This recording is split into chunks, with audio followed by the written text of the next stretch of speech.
Kembali di Breaking News Metro TV, Polda Metro Jaya kembali akan memeriksa Ketua KPK Firly Bahuri dengan kapasitasnya sebagai tersangka kasus dugaan pemerasan atau penerimaan gratifikasi dalam penanganan kasus di Kementerian Pertanian pada 2020 hingga 2023. Hal ini pemirsa disampaikan di Rekrimsus Kombes AD Safri Simanjuntak yang disampaikan juga melalui konferensi pers di Gedung Polda Metro Jaya Rabu malam kemarin. Ade menyampaikan Firly resmi menjadi tersangka setelah penyidik melakukan gelar perkara. Bukti dan keterangan para saksi mengarahkan status hukum itu kepada Ketua KPK. Polda Metro Jaya segera menyelesaikan berkas penetapan tersangka tersebut. Nantinya pihak Polda Metro Jaya akan melakukan koordinasi berkas perkara kepada Kantor Kejati DKI Jakarta. Dugaan tindak pidana korupsi. Kenapa Pak? Adapun rencana tindak lanjut penyidikan yang akan dilakukan oleh tim penyidik gabungan, yang pertama melengkapi administrasi penyidikan pasca atau setelah dilakukannya gelar perkara penetapan tersangka pada malam hari ini. Kedua, melakukan pemeriksaan terhadap para saksi. Tiga, melakukan pemeriksaan terhadap saudara FB selaku Ketua KPK RI dalam kapasitasnya sebagai tersangka dalam dugaan tindak pidana korupsi yang saat ini sedang dilakukan penyidikannya. Yang keempat, melakukan pemberkasan perkara. Dan yang kelima, melakukan koordinasi dan mengirimkan berkas perkara kepada Jaksa Penuntut Umum pada Kantor Kejati DKI Jakarta. Usai resmi berstatus sebagai tersangka pemerasan terhadap ex-mentan, Firly diminta segera mundur dari kursi pucuk pimpinan lembaga anti rasuah. Menurut mantan penyidik KPK Yudi Purnomo harahap Firly segera nonaktif dari jabatannya sebagai Ketua KPK. KPK hendaknya segera menunjuk pengganti Firly. Yudi juga menilai penetapan status tersangka terhadap Firly bukan sesuatu yang mengejutkan karena dari awal kasus ini terbukti dilakukan oleh Firly, termasuk pernyataan saksi dan barang bukti yang disita polisi mengarah kepada Firly. Oke, kita on cam, kita dialogkan dan 2, 1, Penetapan Firly Bahuri sebagai tersangka menjadi sejarah baru bagi pemberantasan korupsi di Indonesia. Akankah Firly Bahuri dinonaktifkan dari jabatannya? Kita akan membahasnya bersama dengan mantan pimpinan KPK Saud Situmorang dan mantan penyidik KPK Yudi Purnomo. Mas Yudi, Bang Saud, terima kasih atas waktunya ya. Akhirnya setelah hampir 2 bulan kasus ini bergulir, sudah ada penetapan tersangka terhadap Ketua KPK Firly Bahuri. Mungkin saya ingin ke Bang Saud terlebih dahulu. Kedepannya apa yang harus dilakukan oleh Firly ini, Bang? Pertama kan, ini kan perbuatan tercela ya. Iya dong, ini kan perbuatan tercela. Jadi kalau perbuatan tercela itu ya sudah sesuai dengan Undang-Undang 19/2019, ya berhenti. Nah, soal bagaimana memberhentikannya, siapa yang memberhentikan, siapa yang harus menggantikan, dan bagaimana proses pergantian, itu yang saya bilang kita harus memakai imajinasi kita masing-masing, siapapun kita, entah itu Dewas, entah itu pemerintah, dalam hal ini karena ketika di bawah pemerintah. Nah, itu yang harus kita selesaikan kalau kita bicara konteksnya. Karena memang peristiwa ini peristiwa yang cukup boleh kita bilang ya memalukan, ya sangat tragis, ya sangat membuat Indonesia berpotensi terpuruk dan seterusnya, sehingga kemudian langkah cepat itu yang paling penting. Jadi jangan juga membiarkan ini proses itu cepat di institusi Polri, karena proses cepat bahkan tadi sudah bicara bagaimana melimpahkan ke kejaksaan, artinya mereka sudah punya time frame. Bagaimana dengan kita yang punya kompetensi atau punya kewajiban yang terkait langsung dengan ini, yang saya sebutkan tadi, Dewas dan lain-lain, harus menanggapi ini dengan cara yang lebih cepat pula. Ini kira-kira, Mbak. Kalau begitu Mas Yudi, tanggapan Anda apakah juga sepakat terhadap Bang Saud? Ya, jadi sekarang ini sebenarnya walaupun ada asas praduga tidak bersalah ya secara hukum normatif ya, namun setidaknya ini udah game over lah terkait dengan jabatan Pak Firly selaku Ketua KPK. Artinya kita akan berbicara KPK ke depan. Yang pertama tentu secara otomatis di pasal 32 Undang-Undang Tipikor kan ayat 2 dijelaskan bahwa pimpinan KPK berhenti sementara ketika dia menjadi tersangka pelaku tindak pidana. Artinya bahwa benar kata Pak Saud memang tidak dijelaskan di dalam undang-undang tersebut ya, siapa yang kemudian menonaktifkan dan sebagainya. Namun secara hukum normatif tentu saya melihat karena SK-nya adalah SK Presiden, ya tentu nanti akan Presiden yang akan menonaktifkan dan kemudian ya untuk PJ-nya apakah nanti ditunjuk atau ya memang di pasal 32 ayat 1 itu juga dijelaskan bahwa ketika terdakwa ya maka dia akan diberhentikan secara tetap. Saya sepakat dengan Pak Saud ya bahwa nantinya justru ketika dilimpahkan secara cepat, artinya tidak perlu ada PJ-PJ-an, jadi langsung saja ada yang menggantikan secara tetap untuk sampai akhir periode. Artinya bahwa dari orang-orang yang tidak terpilih, ya ketika proses pemilihan di DPR dari 10 orang itu yang tidak terpilih itu bisa menjadi salah satu orang yang akan menggantikan Pak Firly Bahuri ini, seperti itu Mbak. Baik, jadi misalnya dari Presiden begitu ya, karena SK-nya dari Presiden, begitu kecondongan dari Mas Yudi. Namun biasanya juga orang-orang yang terjerat begitu ya terhadap kasus pidana itu akan mengundurkan diri. Nah, kans Firly untuk mengundurkan diri ini bagaimana, Bang Saud? Ya, saya pikir kalau lihat proses perjalanan case ini agak sulit kalau perilaku gentleman itu muncul ya. Iya. Jadi kita berharap sebenarnya gentleman itu keluar lah. Perilakunya keluar, terus kemudian Dan itu akan nanti ya, menjadi bagian yang begitu. Bisa jadi bagian yang meringankan yang bersangkutan karena dia sudah mengakui. Jadi jangan lari kemana-kemana lagi. Udah terbukti kalau ada tukar menukar uang 7M segala macam itu kan sudah menunjukkan bahwa tinggal kita bicara kesadaran yang bersangkutan untuk kemudian memberikan kesempatan kepada orang lain untuk kemudian memimpin KPK untuk kemudian lebih fokus dalam pemberantasan korupsi. Sebagaimana Mas Yudi bilang tadi, tentunya pemerintah harus segera mengambil sikap. Jangan membiarkan ini menjadi sesuatu yang nggak kita punya imajinasi sama sekali. Gitu. Baik, Mas Yudi, jadi kans mengundurkan diri dari Firly Bahuri sendiri itu tidak agak sulit begitu?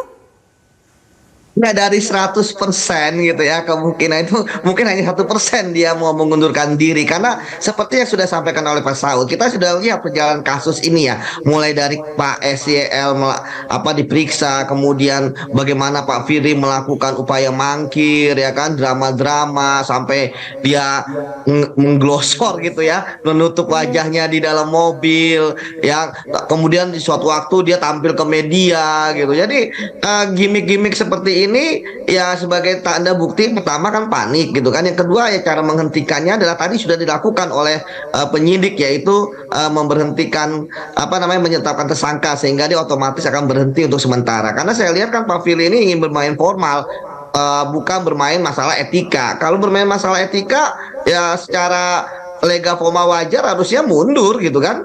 Sejak awal kasus ya kan, begitu ketika mungkin sudah ya Mas Yudi. Sebelumnya pun seharusnya sudah mundur. Oke, tapi saya lihat bahwa dia akan terus bertarung dalam tanda kutip ya terkait dengan kasus yang menimpa dia. Itu tadi saya katakan Mbak bahwa kita berharap bahwa Polda Metro Jaya setelah menetapkan tersangka ini harus segera melimpahkan, sehingga ketika dia menjadi terdakwa dia akan diberhentikan secara tetap gitu ya, sehingga pertama pemerintah tidak kerja dua kali ya kan. Kemudian yang kedua, kita kan sebenarnya di sini adalah mencoba untuk menyelamatkan KPK dari keterpurukan. Kenapa? Karena kan belum pernah terjadi ada ketua KPK menjadi tersangka kasus korupsi. Ya ini padahal tupoksi pekerjaan dia adalah terkait dengan korupsi. Tadi saya menggarisbawahi apa yang disampaikan oleh Pak Saud ya terkait dengan temuan dokumen terkait penukaran uang di money changer ya sebanyak 7,4 miliar ya. Jadi kita dejavu Pak Saud ya terkait perkara IKTP misalnya menggunakan